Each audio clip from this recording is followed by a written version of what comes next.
She heard it on a Tuesday morning in October, and in the first second she thought she had imagined it. Vera Marsh was running the tap test along Section 11 of fuselage frame, number 44-83671, a B-17G, resting in its assembly cradle in the northwest quadrant of Boeing's Plant 2 in Seattle, Washington. The plant was 1.7 million square feet of corrugated steel and reinforced concrete, the largest building by floor area on the Pacific coast, and it made a sound like no other building on Earth. A continuous low roar of pneumatic tools and metal-on-metal contact and the movement of overhead cranes, threaded through with the sharp smell of aluminum shavings and hydraulic fluid, and something faintly sweet that no one who worked there could ever exactly name. In that sound, inside that smell, with 1,700 other workers on the day shift around her, Vera Marsh ran a small steel rod along a row of driven rivets and listened. The tap test was not complicated. A correctly seated rivet produced a sound she thought of as solid, dense, final, the sound of a fastener carrying its load the way it was designed to. A rivet installed at an incorrect angle produced something fractionally different. A hollowness. A microsecond of acoustic uncertainty that most people on the line would not have caught if they were listening for anything else. Vera had trained herself over 3 years of this work to listen for exactly nothing else. The fourth rivet from the spar junction produced the wrong sound. She tapped it again. Wrong. She moved forward, tested the fifth and sixth, both correct, and returned to the fourth and tapped it 3 more times with the same controlled force. Wrong, wrong, wrong. The same fractional hollowness each time, the same impossible echo of a fastener carrying its load in a direction it hadn't been designed to carry.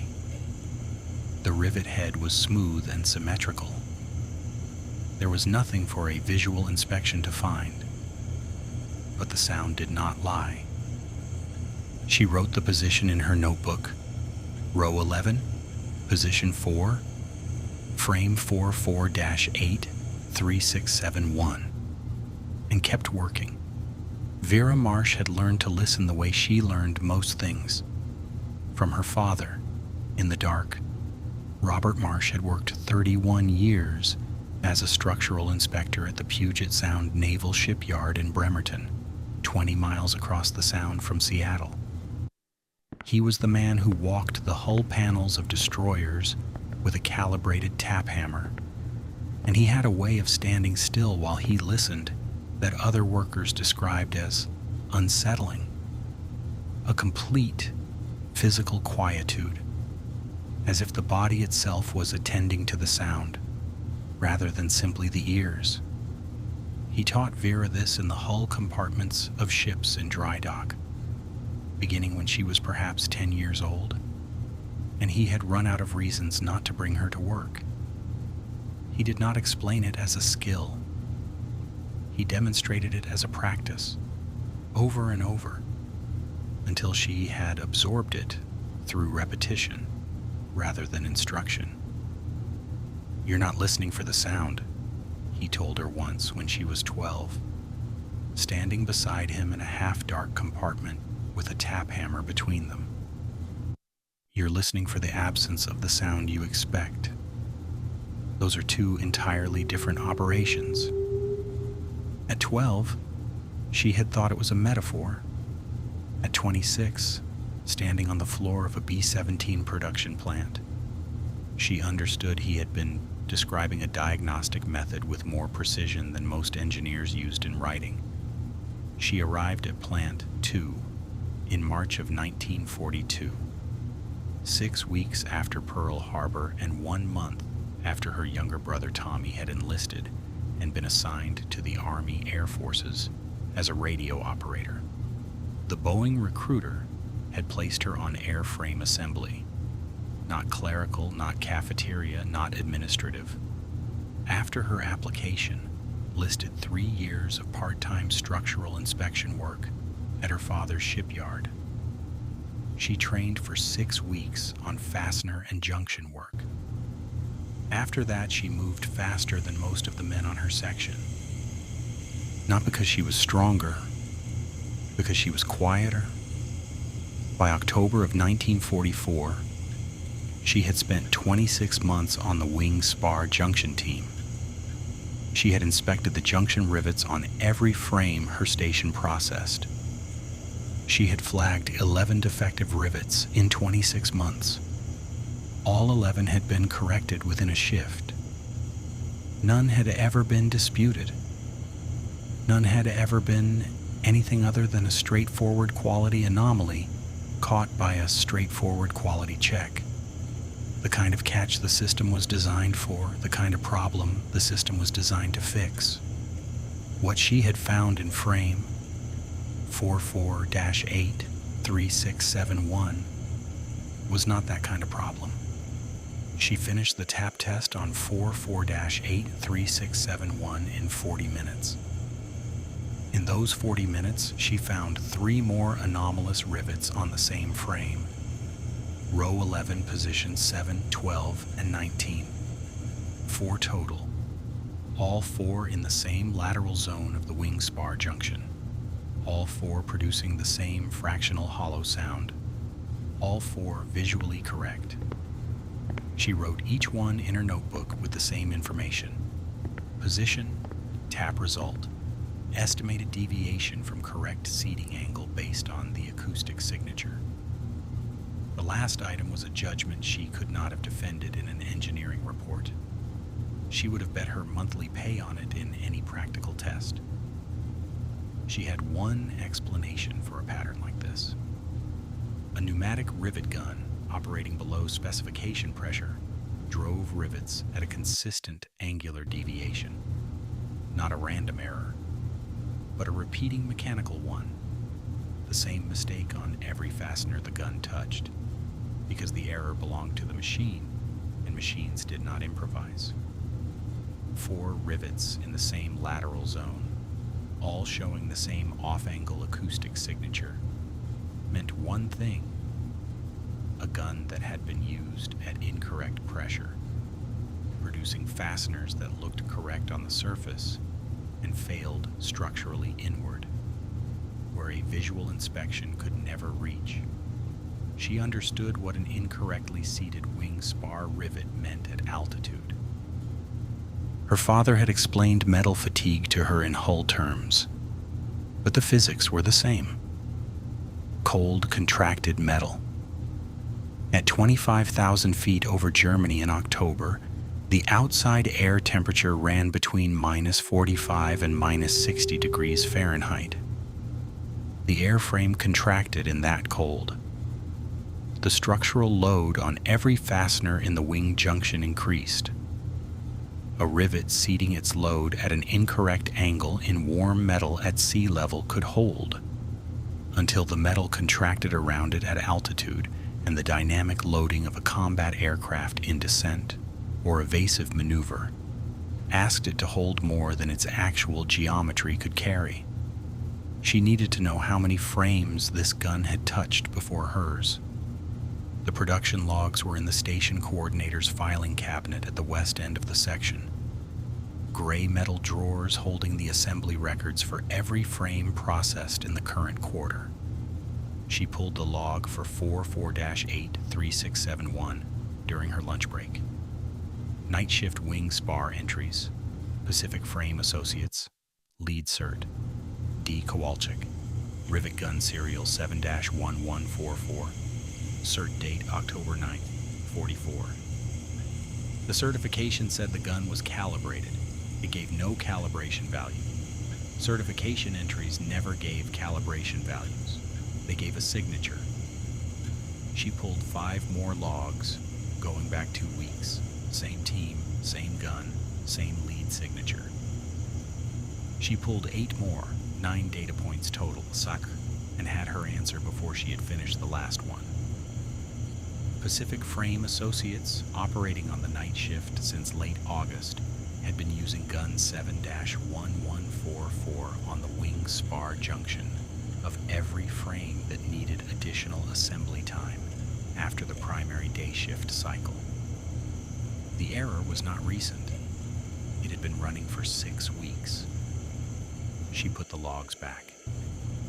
She finished the afternoon. She stayed 20 minutes past the end of her shift. A normal extension, nothing her supervisor had ever questioned. And used those 20 minutes to write 4 additional pages, cross-referencing the 9 production logs against the acoustic findings on 44-83671.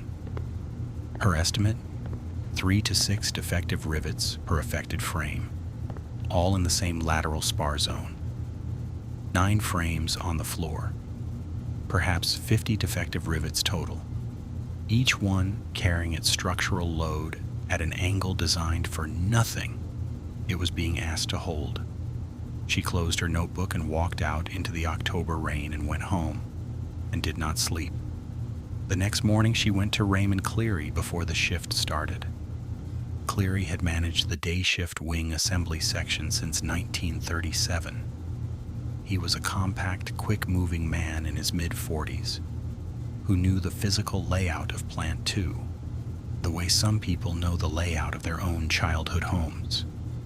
Intuitively, in the dark, without having to think about it. He had acted on every defective rivet she had ever reported. He listened to her now, the same way he always listened, attentively, without interrupting, standing with his weight slightly forward. When she finished, he looked at the notebook for a moment and then looked at her with an expression she had not seen on him before. Not dismissal, but something more like regret. "Vera, you know I take your reports seriously." "I know," she said, "but a contractor's tool calibration is outside the scope of what I can action. That goes to quality control, not to me." He said it the way a man says something true that is also, at that moment, useless. He was not wrong. He was simply describing a system in which what she had found was, by design, someone else's responsibility. He put a note in the inner office tray before lunch. 7 days passed. No response. She went to the quality control office on the 2nd floor of the administration block and asked to speak with someone about a contractor tool calibration concern. She was seen by an inspector named Walter Frisch, thin, precise, a white shirt with a mechanical pencil in the breast pocket, the kind of man who was reassuring to look at because he appeared to take notes on everything and then did something with the notes afterward. He asked her 4 specific questions, wrote down gun serial 71144 and the frame numbers in a yellow legal pad, and listened to her explanation of the acoustic deviation with the focused attention of someone who understood what she was describing. Then he said, "The frame's currently on the floor. I'll examine them this week." "What about the frames that have already shipped?" Vera said. Frisch looked at his legal pad. He did not look at her when he answered. "Frames processed more than 30 days prior fall outside the scope of a floor inspection. If my examination confirms the calibration concern, I can escalate to the contract review office. They have authority to contact the Army Air Forces directly." He said this efficiently and without hesitation, and Vera understood. Not from what he said, but from the specific moment before he said it, the quarter second in which his eyes moved to the pad rather than to her, that Walter Frisch already knew about the frames that had shipped. He had either seen the production logs himself, or he had been told. And he had already decided that the process he was describing was the maximum he intended to do. She went back to the floor. 11 more days. Nothing. On the 12th day, she pulled every production log from the past 6 weeks. 41 frames total, the full span of Pacific Frame Associates' time on site. She worked through them an hour and 20 minutes past the end of her shift, in the quiet of the section coordinator station with the night crew, operating on the far side of the floor. She found 31 frames with Pacific Frame wing spar junction entries.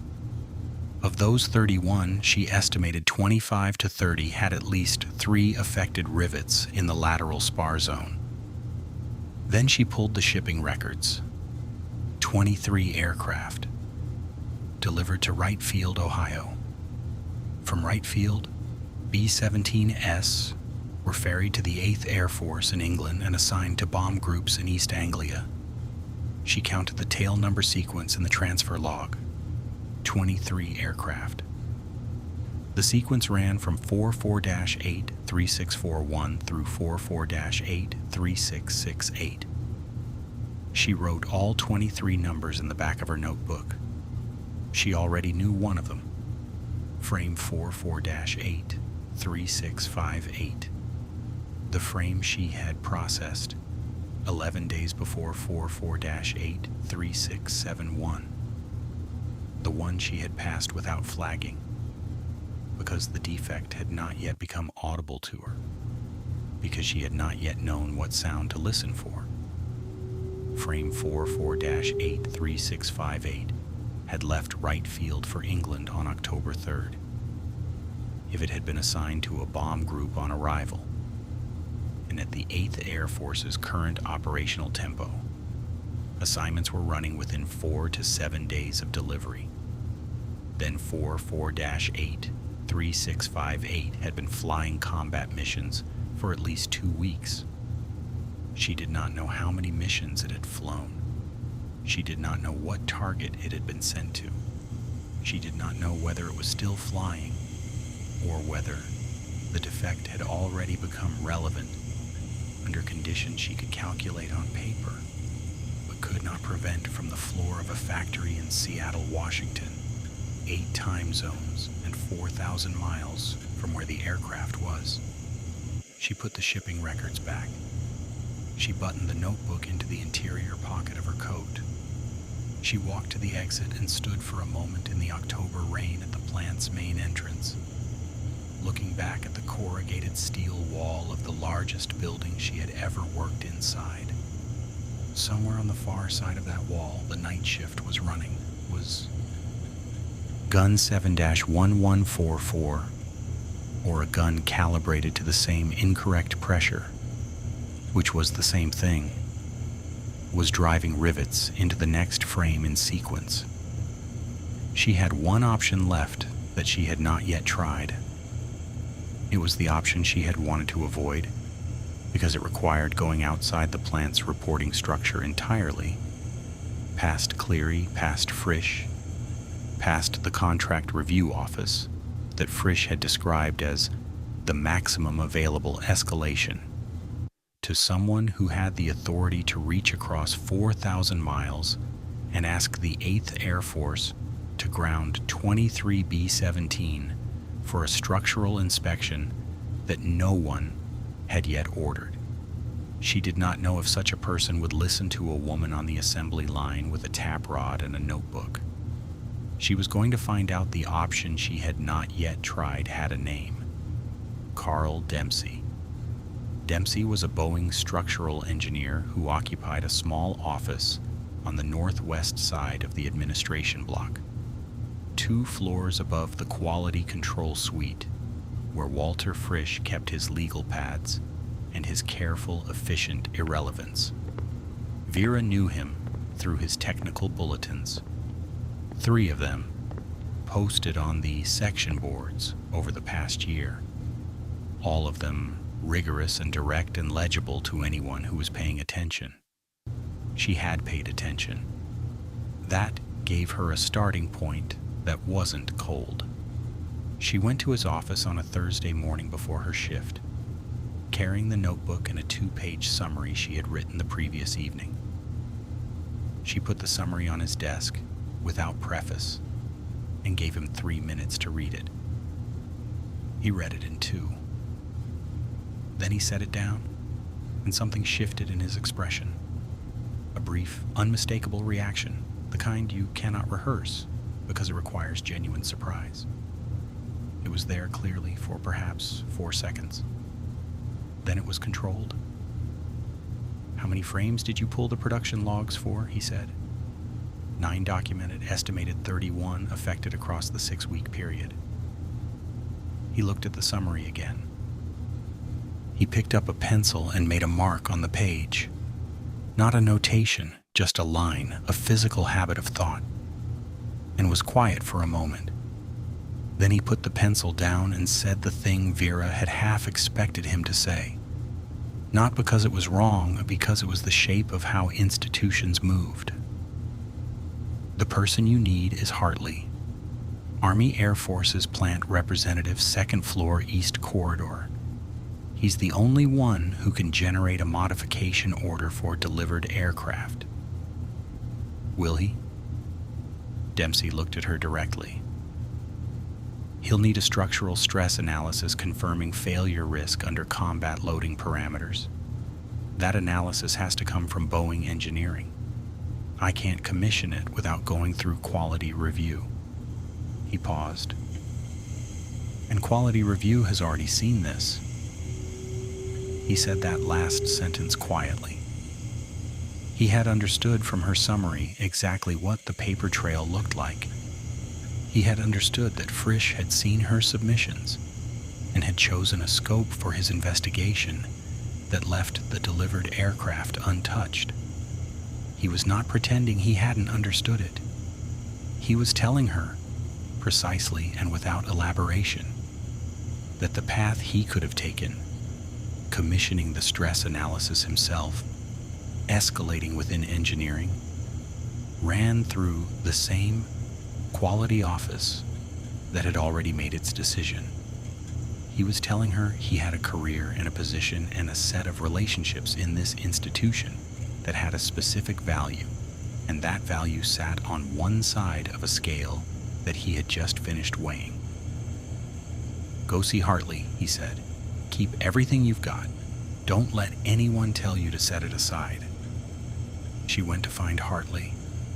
Lieutenant Randall Hartley was 28 years old, from Dayton, Ohio, and he ran the Army Air Forces plant inspection function at Boeing with the focused precision of a man who believed thoroughness was its own sufficient argument. He was not dismissive. He listened to 11 minutes of Vera's presentation and asked 4 questions. He looked at the notebook. He looked at the production log summary for 2 minutes. He picked up a pencil and tapped it on the desk twice. Then he said, "Miss Marsh, what you're describing is real. I want to be clear about that." She waited. "The problem is the threshold. A modification order for aircraft in the field requires a confirmed critical failure risk, not a plausible one. That confirmation has to come from a formal structural stress analysis against the specific loading parameters of the B-17G at altitude under combat conditions. I can't commission that analysis. Only Boeing Engineering can, through their quality process." "Walter Frisch is the quality process," Vera said. Hartley looked at her with the expression of a man who has just been told something he has already spent time being troubled by. He did not deny it. He was quiet for a moment. Then, "Put everything in writing and resubmit formally. If Frisch's examination confirms the calibration concern in writing, that creates a documented basis that engineering can act on. I'll flag it at my level as a priority concern. I've submitted in writing twice, 11 days ago and 3 days after that." Another silence, longer this time. "I know," he said. He said it with the specific weight of a man acknowledging something he cannot fix from where he is sitting. "Keep the notebook, don't leave it anywhere." She went back to the floor. She ran tape tests on the next 2 frames in sequence, wrote her regular notations in the station log, filed her shift report. She did these things with the concentration of someone performing a task they have done so often it no longer requires the surface layer of attention, which freed the layer underneath for the problem that was not going away. By the end of the shift, she had made a decision. The reporting path was closed. Everything above her on the official chain had either redirected or declined or closed the matter administratively. The only thing she hadn't done was find the origin of the false certification, and the origin was in a file she did not have authorized access to. She knew when she could get to it. The plant maintenance office kept tool service records in a filing system indexed by serial number. She had no official access to those files. What she had was knowledge of the maintenance staff's afternoon rotation. Specifically, that the 2 clerks who managed the filing cabinet each took a coffee break at 20 minutes past 3, using 15 minutes in the staff canteen at the east end of the building, leaving the office unattended and the filing cabinet unlocked, in a manner that was not a policy, but had been consistent practice for as long as Vera had been observing the floor around her station. 14 days of observation had been enough. She waited until 23 minutes past 3 on a Tuesday afternoon, took the route past the maintenance office on her way back from the supply station, and paused in the corridor. The office was empty. The cabinet was closed but not locked. She had 7 minutes. The folder for tool 7-1144 was in the 3rd drawer. She did not take it. She read it where it stood, moving through the entries quickly with the focused scanning she had learned from production logs, the skill of extracting specific information from dense records in minimum time. Calibration entry, August 28th. Pressure set to 7.2 bars. Certified by Kowalczyk, D, Pacific Frame Associates. Service entry, September 14th. Gun removed for minor maintenance, 3 days. Return to service, September 17th. Recertification entry, September 17th. Operating pressure verified within specification. And then the signature. She had seen Kowalczyk's signature on 11 production log entries. She knew the specific forward lean of it, the way the K opened wide, the compact D that followed. The signature on September 17th was not his. It was a rapid cursive she could not fully decipher. A first initial that was possibly a G or a C, a surname beginning with what appeared to be an R.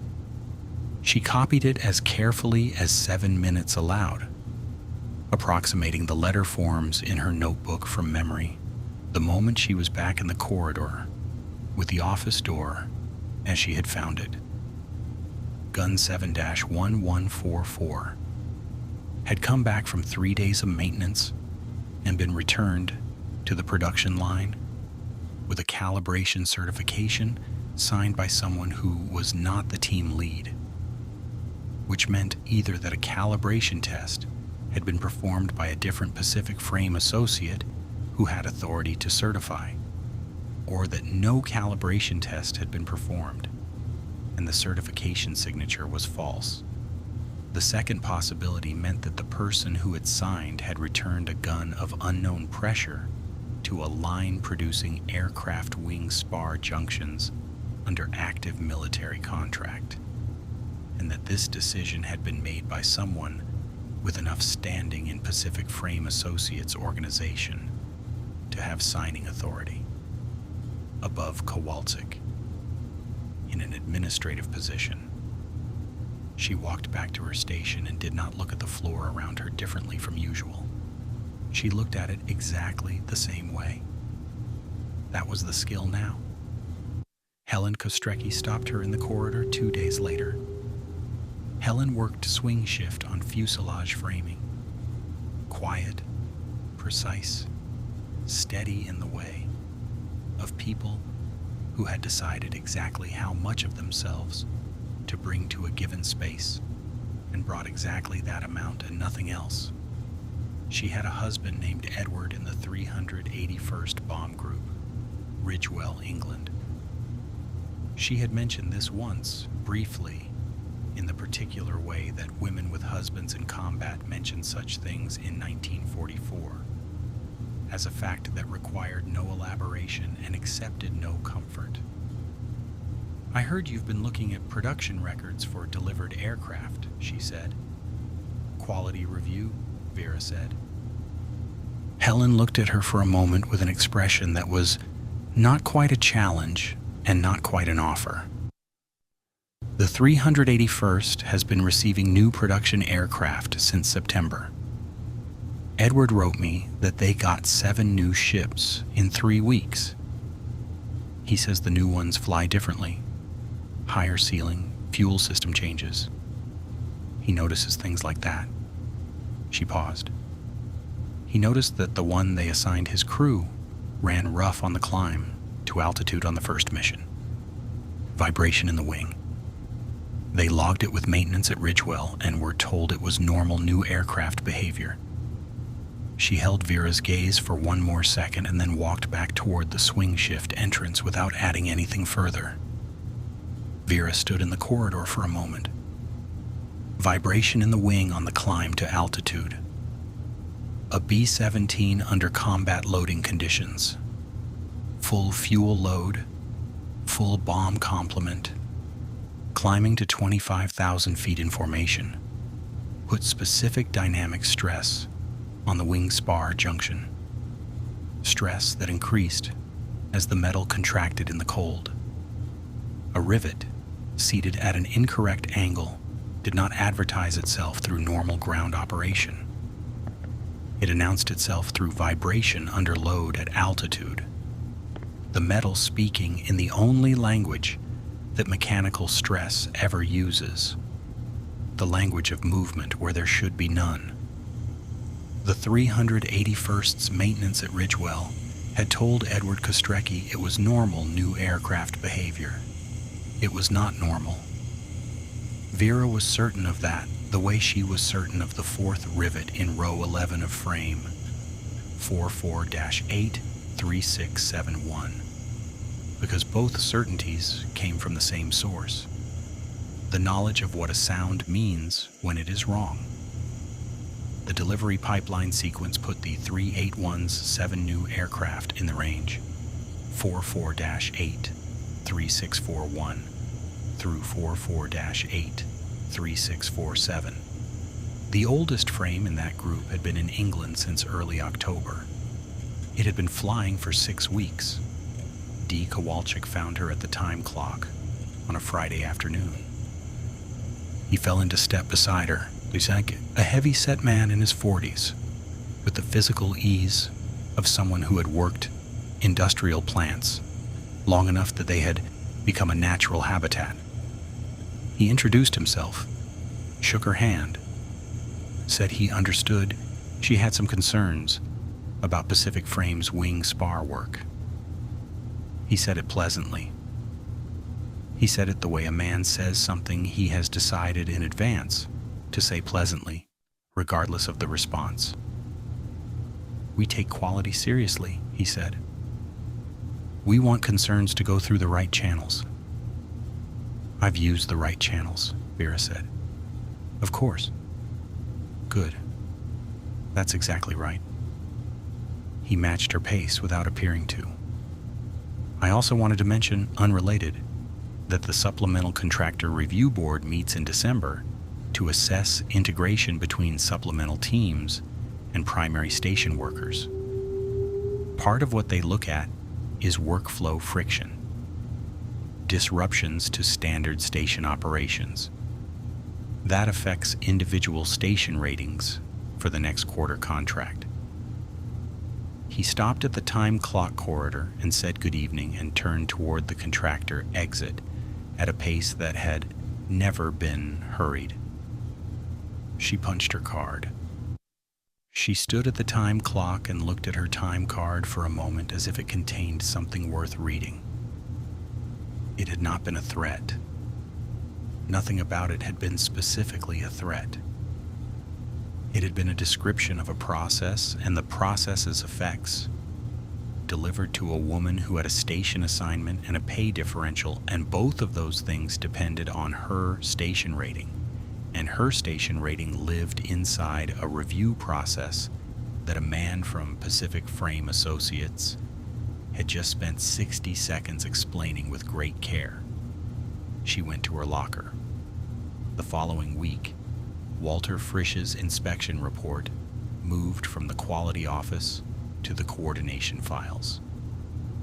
She saw it because the coordination files passed through her section coordinator station on their way to the administration block, and the report was on top of the stack. Face up, single staple, 2 pages. During the 20 minutes she was working at the coordinator station covering an absence during the afternoon, she did not ask to read it. She read what was facing up and retained it. Page 1. Examination of current floor inventory. 5 affected frames identified. Gun 7-1144 recalibrated. Page 2. Conclusion. Calibration concern addressed through equipment correction. No further action required. Scope explicitly excluded delivered aircraft, listed in a parenthetical. Delivered frames outside floor inspection authority. Case closed. 5 frames recalibrated. 23 in England. Not mentioned. She finished the coverage shift and returned to her station. That evening she stayed and wrote 4 additional pages in the notebook.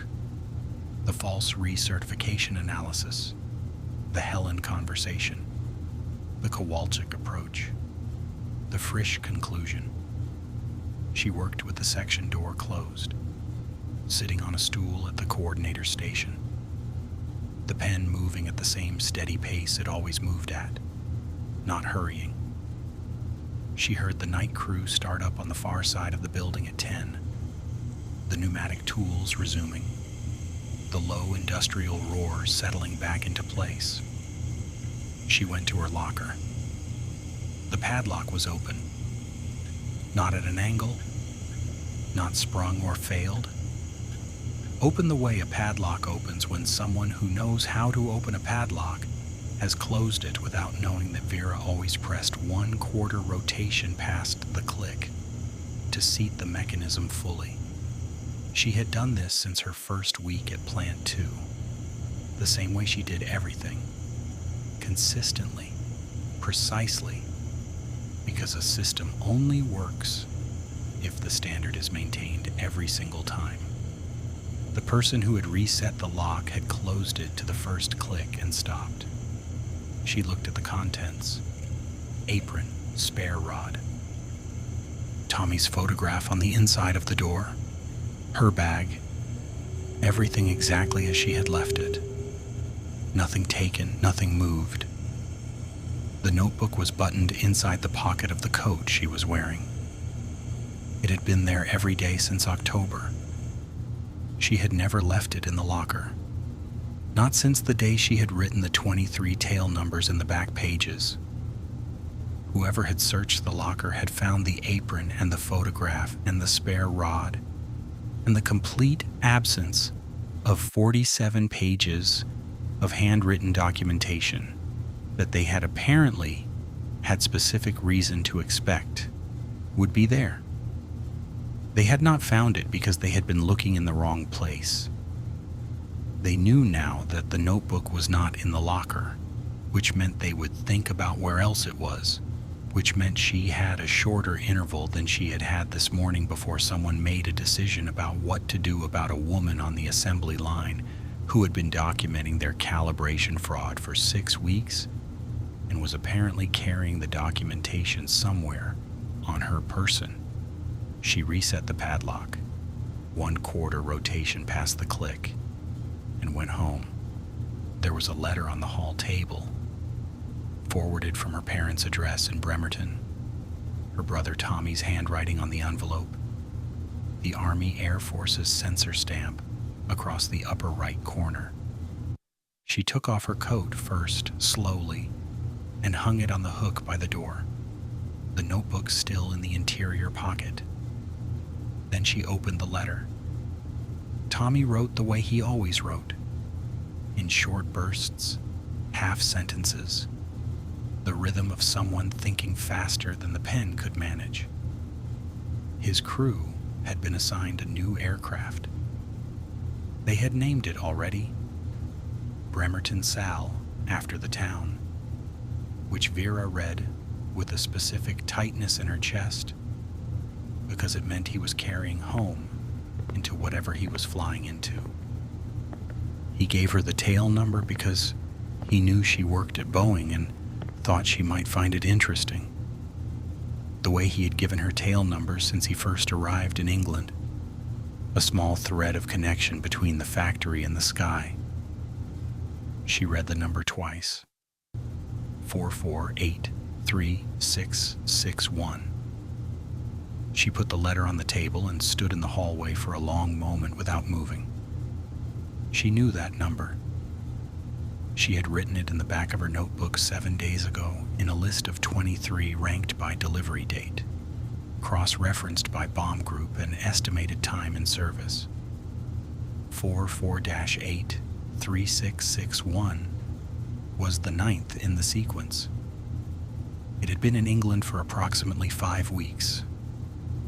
If the 381st's pattern held, and the vibration Helen had described applied across the new production batch, Tommy's crew had already flown it at altitude, at 25,000 feet over Germany, with whatever the wing spar junction of frame 44-83661 had been doing under load in -50 air, while a man from Dayton named Hartley sat in an office at Plant 2 and told her the process had to build from documented evidence. She had the documented evidence. She had 47 pages and 23 tail numbers and 1 false certification signature, and the certain knowledge that the case had been administratively closed by the person responsible for closing it. And she had one fact she had not had this morning. Bremerton Sal was on her list, and her brother was flying it. And somewhere in England it was Tuesday morning, and his crew was probably already at briefing. She picked up the letter. She read it again from the beginning. Slowly, all of it. His handwriting, his pauses, the things he never said directly in letters, and that she had learned to read in the gaps between sentences the way her father had taught her to read in the gaps between sounds. And she put it in the inside pocket of her coat, next to the notebook, and went to bed and lay awake until 4 in the morning, thinking about what she was going to do in the morning that she had not done yet. There was one path left, not a channel, not a process, a person. She was going to have to find someone with the authority to cross 4,000 miles in a telegraph message and the willingness to use it. She wrote the letter at the kitchen table between 4 and 6 in the morning. Not to Hartley, not to Frisch, not to Dempsey, not to Cleary. She had tried all of them, and each one had given her the precise shape of the reason they could not act.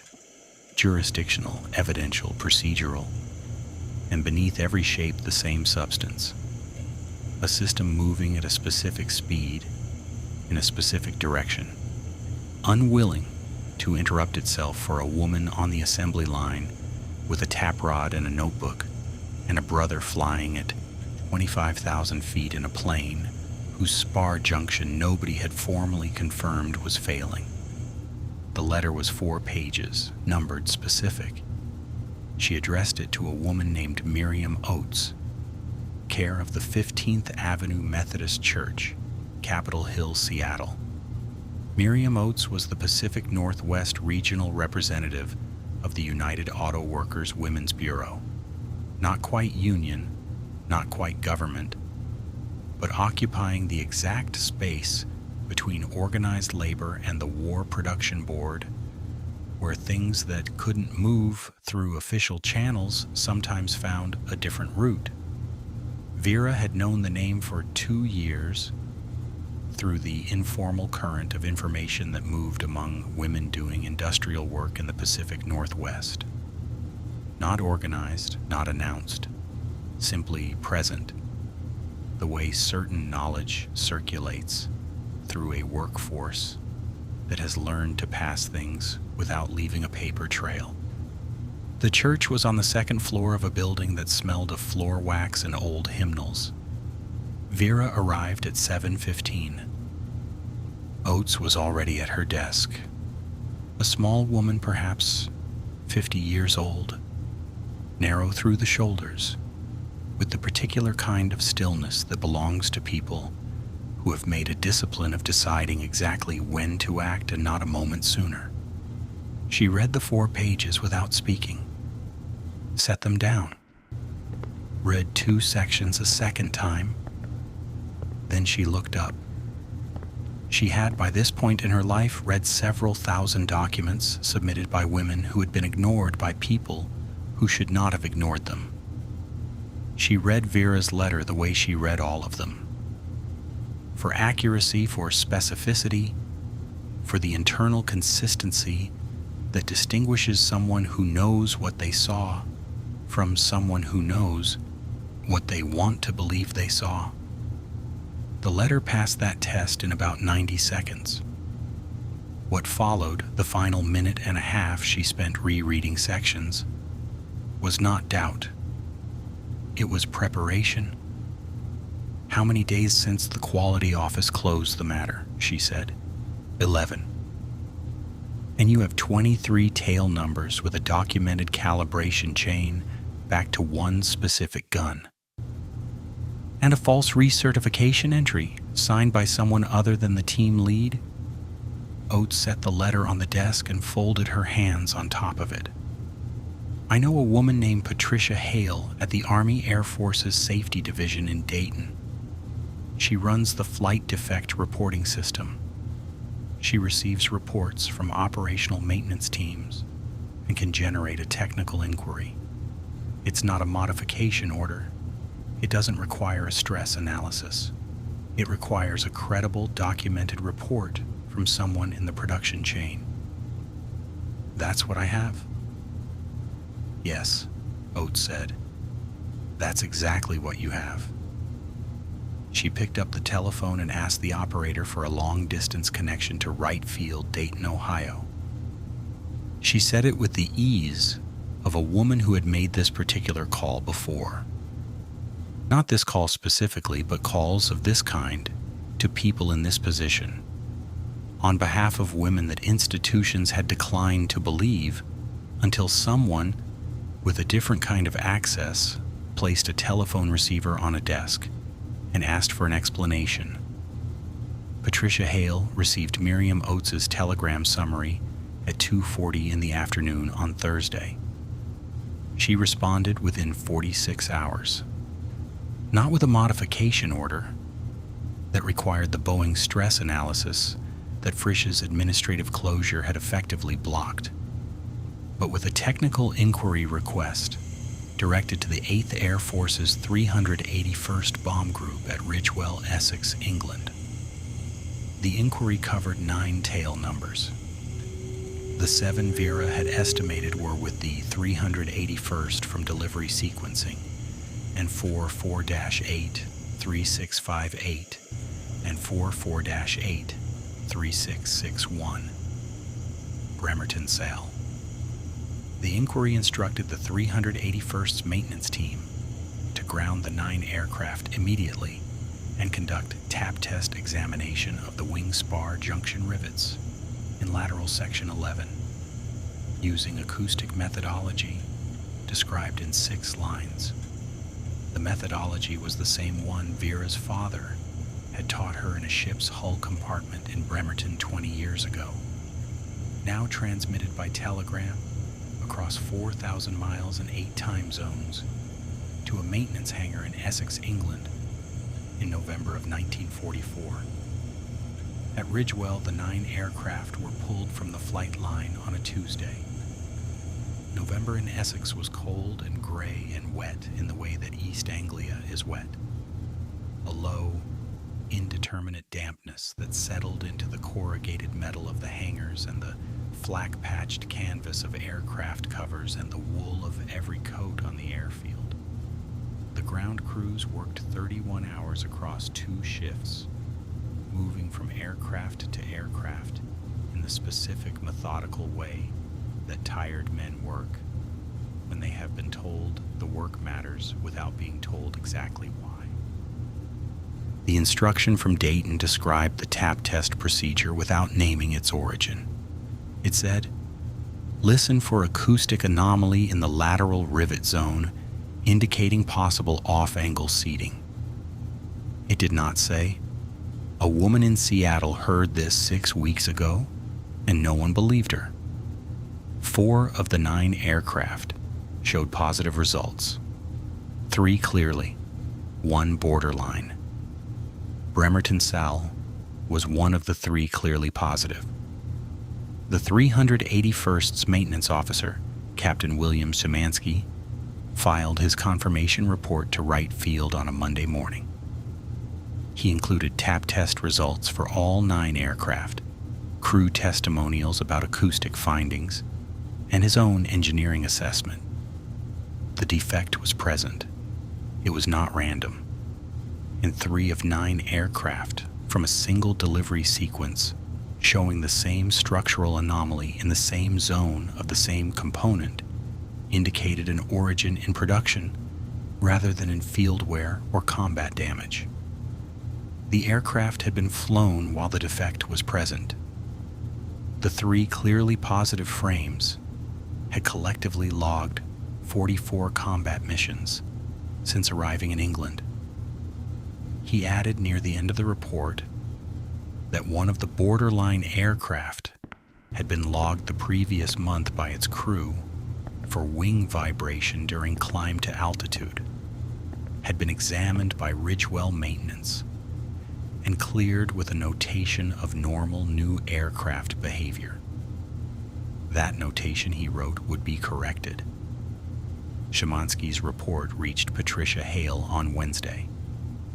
She forwarded it the same afternoon to Boeing's engineering division with a formal safety division request for an expedited structural stress analysis. It carried the authority of a confirmed field defect, not a worker's observation, but a physical finding documented by an Army Air Forces maintenance officer in an operational theater. And Boeing's engineering division produced the analysis in 4 days. The analysis confirmed, in the language of load calculations and material tables, what Vera had known in the language of sound. At sustained altitude between 24,000 and 29,000 feet, at temperatures below minus 40 degrees Fahrenheit, under the dynamic loading of a B-17G at full combat weight during a standard rate descent from altitude. A rivet, seated at an off-angle deviation greater than 7 degrees in lateral section 11 of the spar junction, created a stress concentration at the spar flange edge that exceeded the component's design safety margin by 14%. The margin had been designed to accommodate 12. At combat tempo, 3 to 4 missions per week, an affected aircraft would accumulate fatigue damage, placing it at structural risk threshold within 60 to 90 additional flying hours. 60 to 90 hours was 12 to 18 combat missions. The 3 clearly positive aircraft at Ridgewell had logged 44 missions combined between them. Bremerton Sal had flown 11. The formal modification order came from the Army Air Forces on a Friday, covering all 23 tail numbers. Boeing dispatched a production corrective action team to Ridgewell and to the 2 additional 8 Air Force bases, where affected aircraft had been assigned. The corrective action required removing the defective rivets and replacing them with correctly seated fasteners, 3 to 9 days per aircraft, depending on the scope of the defect and the depth of access required. Of the 23 aircraft in the delivery sequence, 19 were located in time. 14 showed positive tap test results. All 14 were grounded and corrected. Rivet replacement, when complete, restored all 14 to full structural specification. 4 aircraft were not located. 1 had been transferred to a different operational theater in October. The records were incomplete, the destination unclear, the trail ending somewhere in a logistical system moving faster than its own documentation. 3 had been listed as missing in action. Lost on combat missions over Germany and France during October and November of 1944. Their maintenance records were incomplete. The records of their final missions were partial. Whether the wing spar junction in lateral section 11 of any of the 3 had been touched by gun 7-1144 during the 6 weeks between September 17th and the modification order cannot be determined with certainty. Whether, if it had been, the fatigue accumulation from the missions they flew had reached the stress threshold that the Boeing analysis described is a question for which no answer exists. 3 aircraft lost.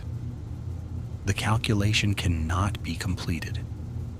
The modification order arrived for those 3 aircraft 4 weeks after the quality office at Plant 2 had closed the case. 8 weeks after Vera Marsh had first put the wrong sound into writing. Pacific Frame. Associates' contract with Boeing was terminated in December of 1944. Boeing's records listed the termination as administrative, end of supplemental production requirement. The connection to the modification order was not made public. D. Kowalczyk's employment ended with the contract. Gerald Rowe, the Pacific Frame project manager whose signature Vera had copied from memory in a 7-minute corridor window, was investigated by the Army Air Force's Inspector General's office in January of 1945.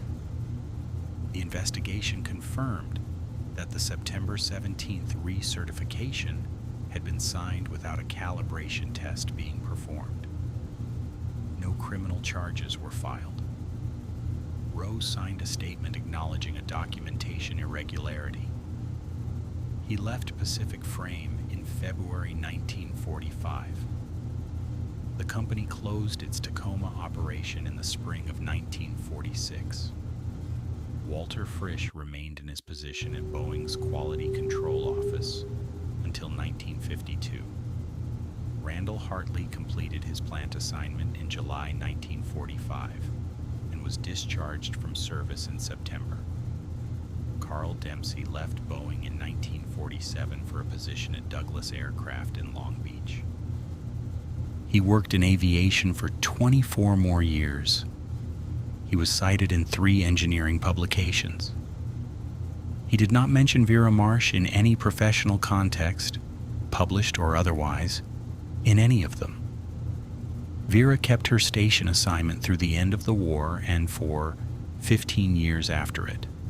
She was not promoted, she received no commendation, no acknowledgement, no formal recognition of any kind. Her name appears on no engineering certification, no modification order, no safety division inquiry, no War Production Board record. She submitted a formal request in January 1945 to be informed of the outcome of the modification order. The Quality Control Office responded in February, signed by Walter Frisch. Noting that the matter had been handled through appropriate channels and required no further action on her part, she retired from Boeing in 1963. She went back to Bremerton. She did not speak about the rivets to anyone in the remaining 18 years of her life, including her daughter, including Tommy. She died in 1981. Tommy Marsh completed 31 missions with the 381st Bomb Group. He was rotated home in April 1945 and discharged in September. He came back to Bremerton and went to work at the Naval Shipyard, as his father had, as his grandfather had. He retired in 1974. He died in 2003 at the age of 82, in the same town where he was born. His obituary mentioned his service, the 381st 31 missions. It did not mention Bremerton Sal. He never knew his sister had flagged his aircraft.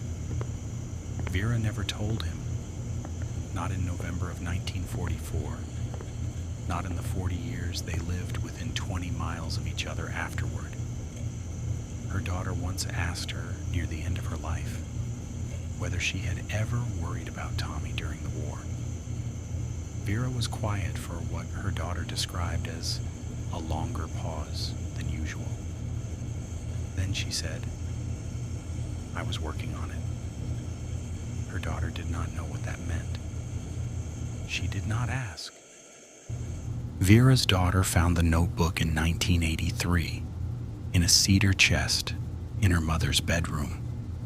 The chest that had also held, for reasons no one in the family had ever fully understood, a worn folding rule, a set of precision calipers, and a small photograph of a shipyard hull compartment with a man standing in the middle distance, tap hammer in hand, face not quite visible. The notebook was still wrapped in the same cloth. The daughter did not know what it was. She kept it because her mother had kept it. For the same reason women keep objects whose significance they cannot articulate. Because a person's continued care for a thing is itself a form of meaning that outlasts the explanation. The notebook has remained in the family. It has never been published.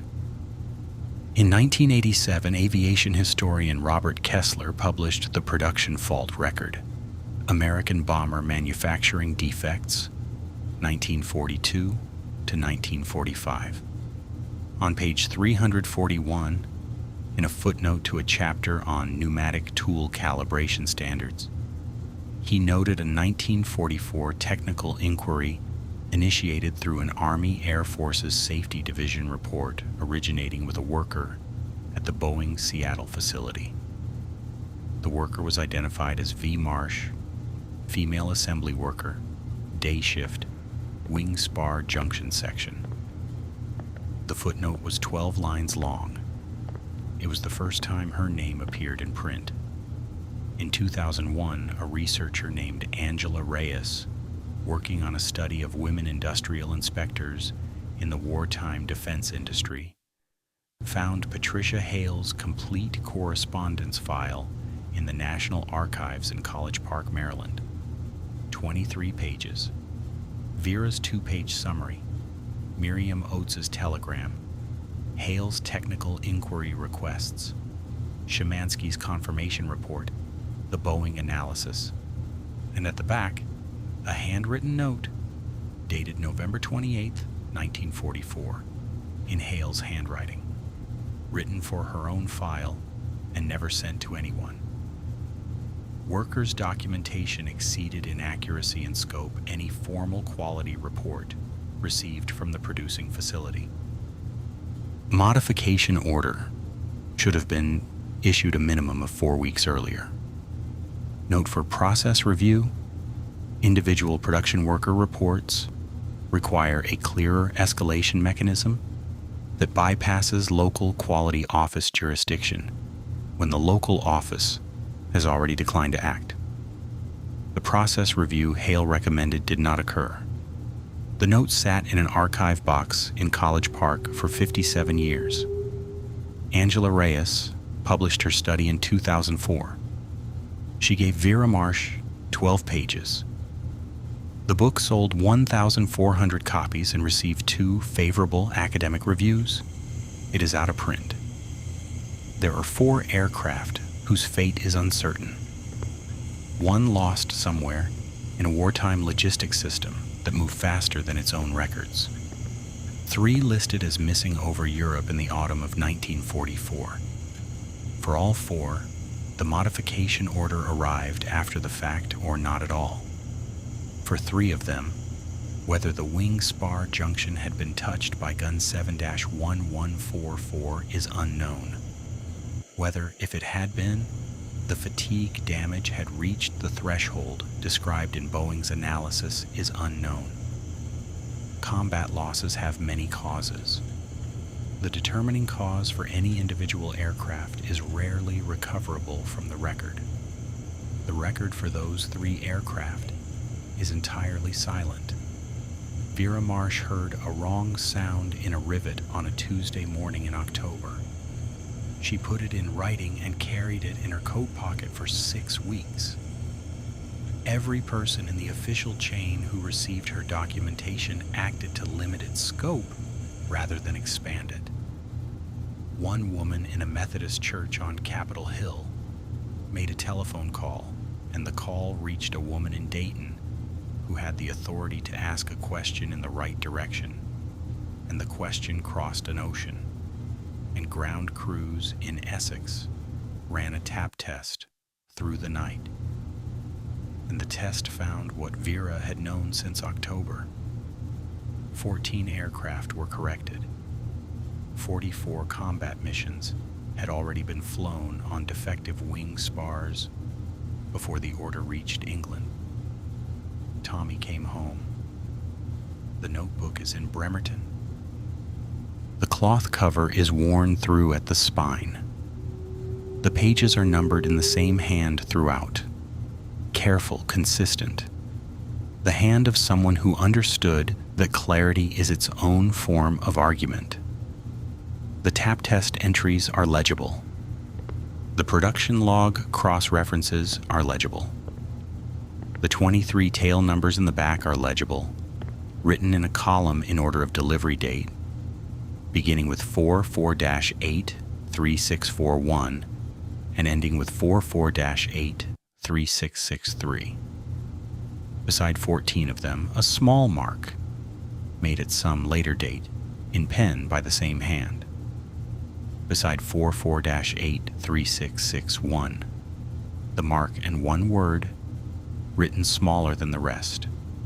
Almost careful, the way you write something you have been waiting a long time to write and do not want to waste. Home.